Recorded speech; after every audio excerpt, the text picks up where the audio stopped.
Fun times. We good? All right, we are live. All right. Hello, everybody. You have Lisa and Ryan here today, and Cramped in our office. we're crammed in the office, yes, with 4 dogs. But we're here today to discuss CBD, all about CBD, and really all about the endocannabinoid system and what it is, why it's out of whack, how we get it back under control with CBD and a few other lifestyle things. Yeah. So Ryan's going to go into the nitty-gritty details, the science behind the endocannabinoid system, and then dig into our CBD. And then we'll talk about uses, a lot of questions that I know I've received that we'll go through, and then we'll also be able to answer some questions as they come. But if you're going to ask questions, please make sure it pertains to CBD. Those are the ones that we're going to answer today. Awesome. Yeah, and we'll talk a little bit about pets as well. Yeah. So endocannabinoid system is, consider it like a large mesh network. It is the largest network of receptors in our body. It's larger than our central nervous system and our peripheral nervous system. So the endocannabinoid system has 3 real main components. There's receptors, there's endocannabinoids, and there's enzymes. So we're going to talk a little bit about receptors because that's kind of really how everything works. The receptors act sort of as a lock and key and become the signaling center once they are activated. So receptors for endocannabinoid system are found in both the central nervous system and the peripheral nervous system. There are 2 types of cannabinoid receptors. There's cannabinoid type receptor 1 and type 2. Now they're spread out throughout the body, but the central nervous system is the brain and the spinal cord. So in the brain and the spinal cord, you're predominantly going to find CB1 receptors there. Now, the peripheral nervous system is made up of basically all other organs of the body, all other tissues, your connective tissue, your muscle fibers, your other organs, your liver, your kidney, your pancreas, your spleen, everywhere else in the body. But it's a large system. In that system, in the peripheral nervous system, you're going to find a mix of CB1 and CB2. So mostly CB2, but it's going to be a mix. And so those are the primary receptors. Now, the body naturally does produce what they call endocannabinoids. Endo meaning inside, and the cannabinoids are what we're talking about today. So endocannabinoids are produced by the body. There are 2 main endocannabinoids. Now, we'll talk a little bit about how they get thrown out of whack, disrupted, and sort of not in high enough concentration. And then, of course, there's enzymes. So the enzymes are responsible for a lot of heavy lifting. They are what manufacture endocannabinoids. They're also what breaks down endocannabinoids. So we won't focus too much on the enzymes today. We're going to speak mostly on, I'd say, the endocannabinoid system, as well as ways to kind of balance it and restore homeostasis. And that's the word homeostasis kind of implies that there's a balance in the system, a natural balance. And that goes with everything in our body. We always want to establish homeostasis. And why so many things happen to our bodies is because if they lose that homeostasis, they get off balance. Yeah, well, let's talk about that. Let's talk about what causes the endocannabinoid system to have a dysfunction. Yeah. Okay, well, sure. A lot of it's life. I mean, this goes with everything too, but it's lifestyle. I mean, it's stress, it's smoking, it's excess alcohol, it's lack of movement or exercise, a poor diet. All these things, just as they can throw other of our bodily systems out of whack, all these things can also throw our endocannabinoid system out of whack. Yeah. What are some other things? Did I get to them all? Yeah, I think you covered the big ones. You know, there, you guys may have heard of things like endocrine disrupting chemicals, right? So things like phthalates. That's one that comes to mind for me. It's real common in like plastic water bottles. Or BPA. BPA. Yes, and yeah, those things actually can really disrupt the normal endogenous production of your endocannabinoids. Those are 2.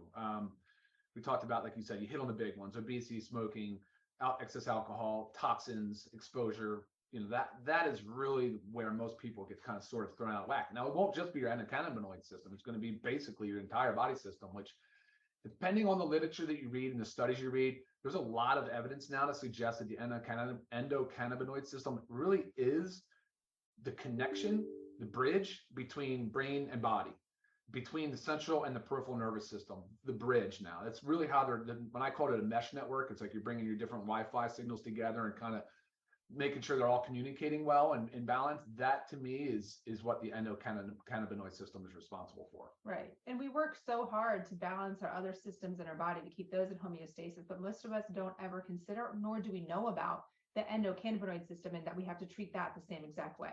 Yeah. And again, that's with, correcting those lifestyle factors as well as supplementing with CBD, just like as we have to supplement with anything else. So really, I was going to say that one thing that's interesting is you just said like many people aren't familiar with, and there's a good reason. This wasn't discovered until the 90s. I mean, they've identified CBD. I'm not sure what year. It was early on, and THC, I mean, the 60s, but in the 40s, I think maybe CBD, somewhere around there. But the endocannabinoid system really wasn't discovered until like the early 90s. And but since then, I mean, there's been a ton of literature, a ton of studies. A lot of money is going into studying the endocannabinoid system. And look, there's a drug approved on the market now that treats, primarily it's for FDA, but it's for convulsions and seizures. Right, which is CBD, but just FDA approved. Yep. Yep. What were you going to say? Well, I said how we correct it. So I said the lifestyle factors as well as supplementation. Is there any other ways? I think there's some really solid evidence around nutrition. So specifically on the gut. Were you going to talk about that at all? So if you want to talk about it, the gut-brain balance, because the microbiome. So fermented foods comes in a big time here. So the kimchis, the kefir, the probiotic-based foods. I mean, those are super beneficial in restoring normal endogenous production of like your endocannabinoids. Right. And we really should be doing all of this with supplementing to really help balance the supplements becomes part of it. Right. Right. Common uses. Well, other ways to restore. Hold on though. So like exercise. Let's use exercise. Sorry. Exercise is one where like you have to talk about it because it does help restore the balance, the homeostasis. As a matter of fact, that concept of the runner's high for many years was believed to be some like an opioid thing where like what's it called? The endorphins get kicked up, and anyway, now they're saying it's actually the endocannabinoids that are regulating the runner's high and kind of giving you that second wind and balancing out your cellular, messaging and chemical messaging. So that's kind of cool. I thought that was neat. Yeah. So we talked about nutrition. We talked about exercise. Of course, I think that balances it for sure. Healthy body, lean muscle, healthy body weight is a big part of it. Avoiding toxins, right? Which is impossible, but doing the best you can. I mean, we don't live in a bubble, so unfortunately we're exposed. So you have to just work a little harder at it. Yeah, exactly. Before we go into talking about LiveGood and the CBD and the oils and the tinctures, why don't we take a few questions? Do we want to do that now, or should we wait till the end and just go through all of them? Well, let's do a few like common uses, because I feel like that's probably a few questions out there. I know I get that for somebody who's very unfamiliar with CBD, which is fine. That we're here to educate about it. But common uses, a big one is insomnia. It really helps you sleep. It helps your body relax. Anxiety, stress, pain. Pain is a big one. Great to help manage pain without using over-the-counter NSAIDs, which can also wreak havoc on your gut. So that's a big one. The dosing on the bottle, is 2 dropperfuls. It's really 1 to 2 times per day. As you can tolerate. Any side effects? Oh, we'll get into that. Yeah, let's all right. So let's go into the CBD oil, and then because we're going to roll through that, that's really going to become like a lot. I would say a lot of content. We're almost at 10 minutes after 12. Like we always say, we kind of try to keep these somewhere around 15 to 20 minutes long. So the LiveGood CBD oil is a full spectrum tincture. So what does full spectrum mean? Full spectrum is the first step from a crude, like a raw crude hemp oil. So full spectrum is the least refined. So what does that mean? Why is that so beneficial? Well, it means that you're not going through a further refinement process, which is good. And the next step would be broad spectrum. And then they go all the way down to an isolate, which is basically just pure CBD. Now, something to keep in mind as we're going through this, CBD itself actually does not interact with those receptors that we talked about. All of the other things do, and they create what's called an entourage effect. So we're going to learn about that now. So full spectrum has the flavonoids, which are basically like antioxidants in the plant. You have the terpenes, which are what gives you the flavor and the aroma. They're organic hydrocarbons that are part of the essential oil of the plant. Like an easy example would be like the rind of a citrus, like something like a lemon. Like if you kind of zested off that rind and smell and the aroma that you get, that's kind of the essential oil. Those are the terpenes that are flaring out. So when you smell and you taste the terpenes, your body already starts to sort of respond to it. Terpenes are powerful, powerful stuff. It's big. It's a big part of what has been studied. And if you guys want to really get into the weeds on this, Google some of the terpenes and learn about them. They're incredible. So having those in the full spectrum, they are not in the broad spectrum for the most part, but terpenes, flavonoids, and of course you have the cannabidiol, which is CBD, cannabidiol, and then you have some of the other minor cannabinoids. So like you'll see CBC, CBG, CBN, there's the CBD acids that somebody was just asking about. Now they'll vary quite a bit based on the plant, based on the cultivation and the harvesting and all that. But that is, in essence, the benefit of full spectrum. Now, with that said, you are going to have some THC. THC, of course, is the psychoactive part of the plant that can cause people to get high. And legal requirement is up to 0.3% THC. So that potentially could fail you on a drug test. We need to make sure people are aware of that. People that undergo routine drug screening, it's important to know that full spectrum may contain up to 0.3% THC and potentially could cause a negative or a positive drug screen result. I mean, that's unfortunate, but that's the truth. You know, if you actually look at the certificate of analysis, though, like some of the ones we were looking at, you'll see that the actual THC concentration, and this is a very good thing, is so low that it's not even detectable. And that's at the bottom of our website. If you want to review the certificates of analysis. Yeah, the certificate of analysis is really an important piece there. So you'll know how much THC is in your product. And if it's lower than detectable limits, you will, I can't say definitively, but you're unlikely to test positive on a drug screen at that point. I mean, it's still stretch at 0.3, but the caution flag has to go out there. Yeah, it's always just like err on the side of caution. For it's sure. Something, you know, if you're in the law enforcement and you're routinely drug tested, I mean, please. Yeah. Would be responsible for that. Yeah. But that's, I mean, the terpenes are really what like drives the train. I know the minors do in the CBD, and it's the entourage effect. The entourage effect is considered what like synergistic. So the sum is greater than the whole. The sum is greater than the whole of the parts. Or no, sorry, the whole is greater than the sum of the parts. I think that's synergistic. So, but that's really what it is. I mean, the whole idea of this entourage effect is that it kind of it sets up the mesh network to really be optimized for homeostasis. Yeah. All the goal. Oh yeah, that's absolutely the goal. So let's talk about strength. Let's talk about dosing. Okay. We'll talk about side effects. Right. So we do have two flavors. So this is our peppermint. Both come in 750. Both come in 750 and 1500. The light's killing it. Yeah. And then we also have the natural flavor. Same thing. 750, 1500. Yeah. Peppermint flavor obviously tastes like peppermint, and the natural flavor, it's not unflavored. It really just tastes natural. It's like the natural. Yeah. You can just taste it, but it's nothing like that has a significant flavor.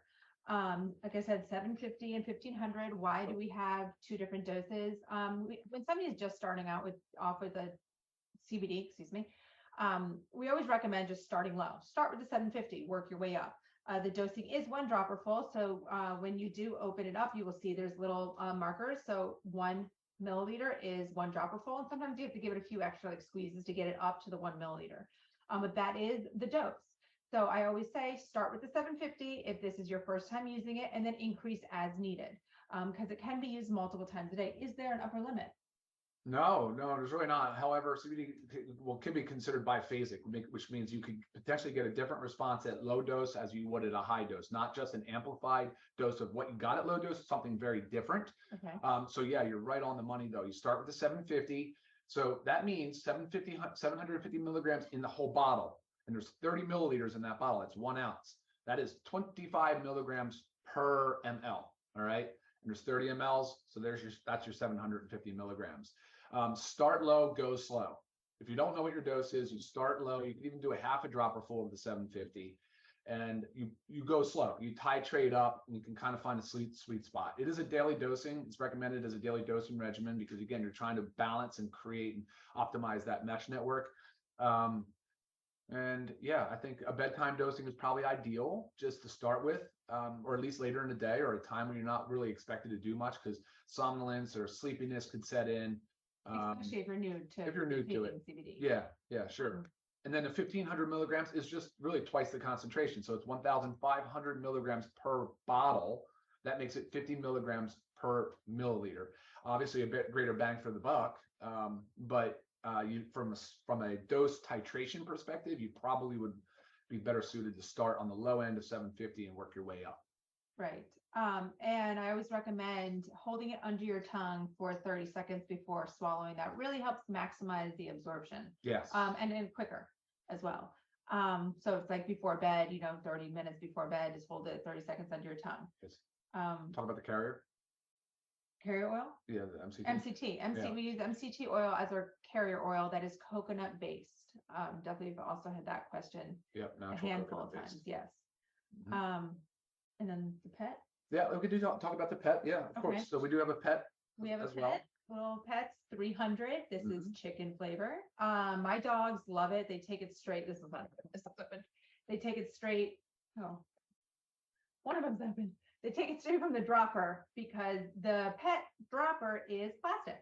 So it's very nice that they can go straight from it. So boys, let's see if they'll take some. Dapper, you want a little drop? Dapper. Come here, boy. I'm not sure if you'll be able to see them, but come here. You can't see them, but they take it. They take it straight. There he is. They love it. And but the other dogs, the Brittany's been here, they don't like I don't know why they don't take it straight from the dropper. So I just squirt a little bit of it on their food. I mean, maybe okay. So I'm gonna tell you guys that I don't think that's a good idea to do from the dropper. Yeah, because you're introducing bacteria into the product. Okay, that's true. Whoops. Yeah, I mean, we want to maintain cleanliness and not sterility, but you want to keep a clean product and as much as you can. So as much as the dogs enjoy it and it's convenient, especially, and I think actually that dropper on the pet is plastic, so that's a good thing that it won't. Yeah, the other ones are glass, but yeah, so that's beneficial for the pets too, because they're animals, they're mammals just like us, and our furry friends definitely can benefit from it if they're shy with. Right. Yeah. And same thing with the endocannabinoid system. So we don't have to go into detail about that, but common things for using it for dogs. Let's just say hip dysplasia. So they have discomfort from that. As they get older, I know with one of the Brittany's in here, she wasn't sleeping while we've been watching her.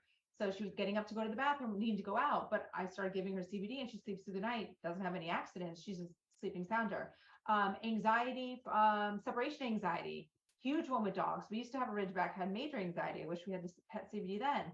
Car rides. Okay, sometimes I know one of ours is very in a car ride. I don't know, they stand the whole time. They're not like relaxing. So it could just help them relax. Thunderstorms, fireworks, all common things that we all kind of deal with dogs. And yes, of course, they're not going to hold it under their tongue, but that's fine. It's just, but again, if you're not going to use the dropper, you can just put a few drops in their bowl or a dropper full in their bowl. And like the other two Brittany's in here, I have to put a little bit of kibble in there and then drizzle it on.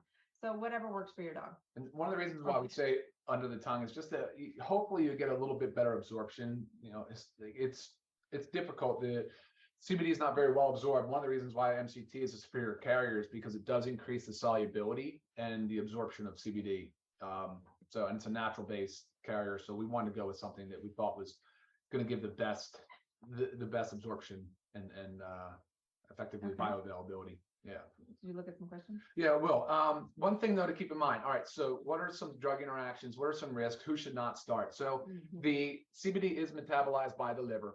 Like I said, the FDA did approve a drug called Epidiolex. It was approved for convulsions and seizures. And, you can go on and you can read a little bit about it. So obviously, that the literature supports the use of it. And there's a lot of off-label uses for it. Obviously, we just went through a bunch of them, probably sleep, pain, mood, and chronic inflammation probably being the big ones there. So as far as who should not start, though, liver disease is a problem. If you've got liver disease or you have been told that you have liver disease, definitely don't start unless you have your provider's permission. You want to see your medical provider on that one. For sure. It's metabolized by the liver, and it actually interacts with some of the enzymes in the liver. So there are certain medications, some medications that can interact, it can cause an interaction with. Basically what happens, CBD can for the most part, slow down the metabolism of certain drugs. So some drugs mean it. So what that could mean is that it could increase the concentration of certain drugs. That's an easy Google search. Not everything you read online is true, right? It's not, but you're welcome to check with me, and I can give you an official opinion on whether or not that it does interact with a specific drug. That's really the main caution. I mean, other than that, it would just be like, test it out, see how you feel, and really go from there. It's a rather benign therapy. I mean, it doesn't. Yes, this will be recorded. This is being recorded, and it'll be put on the YouTube channel. Yes. Oh, there's one. CBD is also good for children with autism and epileptic spasms. Okay, I think that was a statement. I agree with that. I know there's a lot of literature and a lot of studies supporting that. And we went over the THC.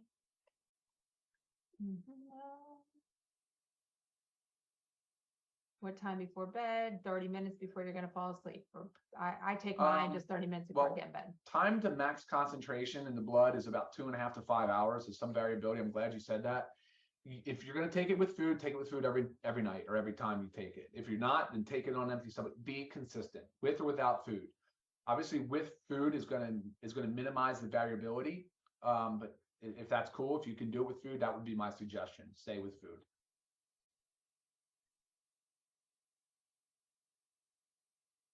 Two drops. Again, a serving is a dropper full. There's markers on it. 1 milliliter is a dropper. And each bottle is 30 milliliters, so that's 30 servings per bottle. Anytime you're going to use any supplement for children, please talk to your child's pediatrician before starting. Our pediatrician approves of the use. Okay, there's a lot on the children, but again, same thing. You know, anytime we're discussing with children, just. For those of you that were asking about the certificate of analysis having an expiration, it should not have had an expiration date. That was a mistake. So they redid the certificate of analysis. There's another one going up on the website. So don't worry about that. The beyond use dating is 2 years, but they have stability beyond 2 years. We wanted to make sure that we stuck it with 2 years from the data manufacturer. Well, you want to answer this one? No, that's just having to do with THC. Unfortunately, we chose the full spectrum because we think it offers the most clinical benefit. Yeah. So you're always going to have the risk of THC. There may be some other products in the future that we come out with that are more focused on, say, something like sleep, where we won't have any THC in it. But at this time, we don't. I've had this one before. Does it increase appetite?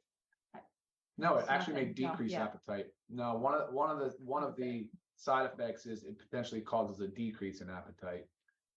Patrick, I would love to know if this helps your cat with its seizures. Please let us know. Give us some feedback.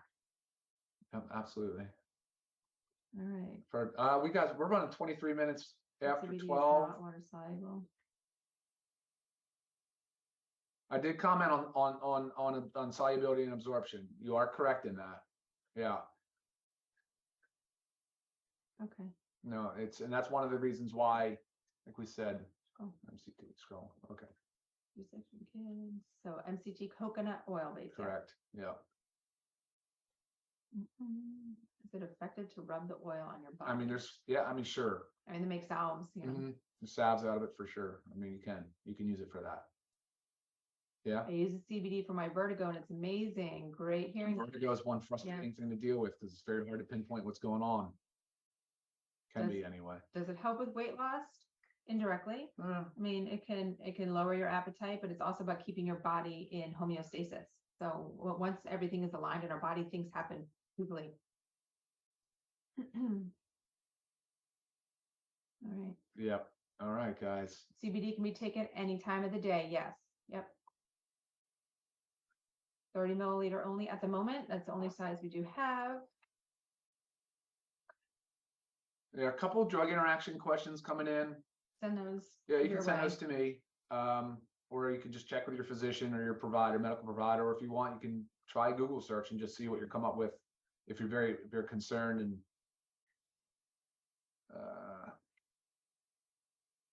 all right. Yeah, I think we covered everything. I didn't it really is not have addictive. many. Yeah, no. But Not addictive, but you should titrate off slowly. Come down off of it slowly if you are going to discontinue it. Don't abruptly discontinue it.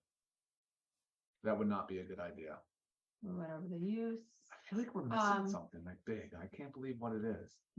Well, if again, some of these questions are coming in right now that we've already answered. So maybe it looks like a lot of you jumped on late. I know the email was sent out late. So this will be recorded. This is being recorded and will be on our YouTube channel.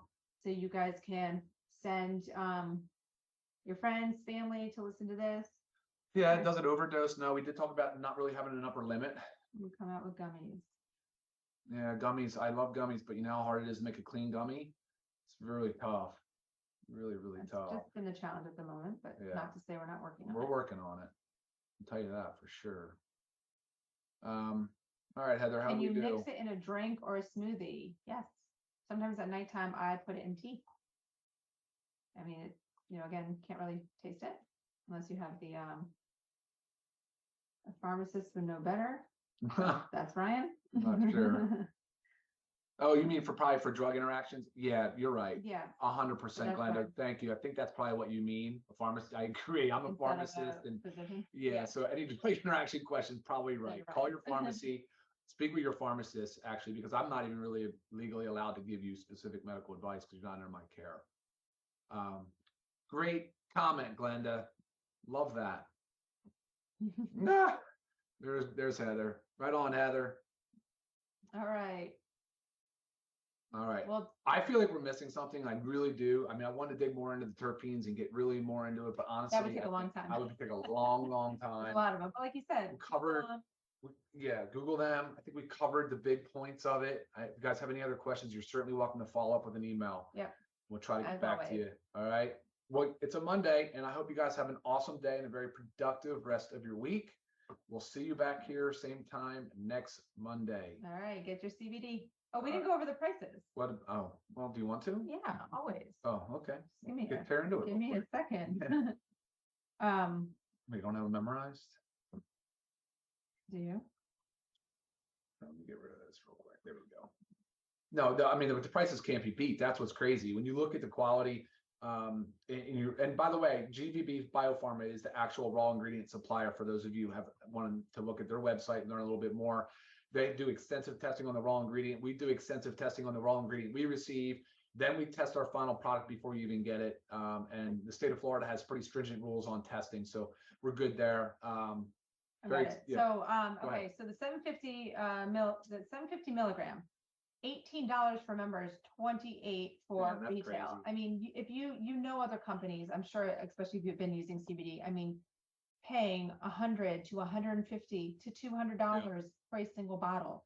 How are you supposed to use that on a routinely basis to actually improve your endocannabinoid system? That's more like you would use it sparingly because you don't want to run out of it and have to buy another $200 bottle of CBD oil again. Sure. And then the $1,500, $26 for members and $36 for retail. Again, I mean, huge savings. And I lost the pet. It was right there. And then the pet CBD, again, just comes in the 300 milligrams. And that one is $14 for members and $22 for retail. So again, it allows you to take this every single day as you're supposed to do to help make a difference in your body. And finally, on the pet CBD, make sure you follow the weight dosing guidance that is on the label, please. That is not just a dropper full like it is, like typically you would with the humans. So please follow the weight-based guidance. Yeah, good point. All right. All right, guys. Well, thank you very much. Enjoy your Monday, and we'll chat soon. See y'all. Take care.